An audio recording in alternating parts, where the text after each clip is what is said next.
అదరగొట్టే కారం రంగు రుచి ఆచి కారం పొడి.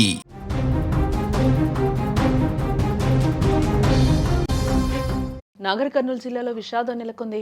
నీటి కుంటలో పడి 3 బాలికలు మృతి చెందారు. వ్యవసాయ భూమిలో ఆడుకునేందుకు వెళ్లి ప్రమాదవశాత్తు నీటి కుంటలో ఆ చిన్నారులు పడిపోయినట్లుగా తెలుస్తోంది.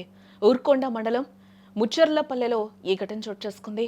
నానమ్మను చూడటానికి హైదరాబాద్ నుంచి ఈ చిన్నారులు వచ్చినట్లుగా కూడా తెలుస్తోంది. పట్నం హౌరుకు దూరంగా నానమ్మ ప్రేమలో సేద తీరాలని వచ్చారు. పల్లెటూరి స్వచ్ఛమైన గాలి పీల్చుకుంటూ ఆ పచ్చని పొలాల్లో ఆడుకుందామని ఎంతో సంబరంగా అడుగుపెట్టారు. కానీ మృత్యు వారిని శాశ్వతంగా నిద్రపోచింది.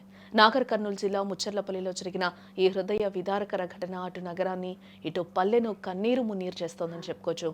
హైదరాబాద్లో నివాసం ఉండే స్నేహ ముచ్చర్లపల్లికి చెందిన సిరి శ్రీమాన్యు వీరంతా ఒకే కుటుంబానికి చెందిన చిన్నారులు. సెలవుల్లోని నానమ్మ దగ్గర గడపాలని కూడా ఉత్సాహంగా వాళ్ళు రావడం జరిగింది. పొలం వద్ద ఆడుకుంటూ ఉండగా కళ్ల ముందే నీటి కుంట రూపంలో మృత్యువు మాటు వేసింది. ప్రమాదవశాత్తు ఒకరు కుంటలో పడిపోగా ఆ ప్రాణాన్ని కాపాడాలని ఆరాటంతో మిగిలిన ఇద్దరు కూడా లోపలికి దిగారు. కానీ ఆ నీటి ఊబి వారిని వదలలేదని చెప్పుకోవచ్చు. సహాయం కోసం కేకలు వేసే అవకాశం కూడా లేకుండానే ఆ 3 పసి ప్రాణాలు కూడా నీటి అడుగున నిశ్శబ్దమైపోయాయి. నీటిపై తేలుతున్న తమ బిడ్డల మృతదేహాలను చూసి ఆ తల్లిదండ్రులు పడుతున్న వేదన వర్ణనాతీతమని చెప్పుకోవచ్చు. పిల్లలు లేవండ్రా, మళ్ళీ పట్నం వెళ్దాం పదండి అంటూ కూడా వారు గుండెలు పగిలేలా ఏడుస్తుంటే అక్కడున్న ప్రతి ఒక్కరిని కూడా కళ్ళు చెమర్చాయని చెప్పుకోవచ్చు.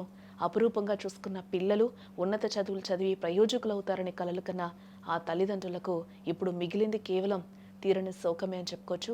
నానమ్మను చూసి వెళ్దామని వచ్చిన మనవలు మనవరాళ్ళు ఇలా శవాలై తిరిగి వెళ్తూ ఉండటం ఆ గ్రామాన్ని నిశ్శబ్దంలో ముంచేసింది. ఒకే కుటుంబంలో 3 చిన్నారులు ఒకేసారి కనుమరుగు కావడంతో ఆ విషాదం మరింత భారంగా మారింది. పల్లెటూరులో సంబరాలు జరుపుకోవాల్సిన ఆ ఇల్లు ఇప్పుడు శోకసంద్రంగా మారిపోయింది.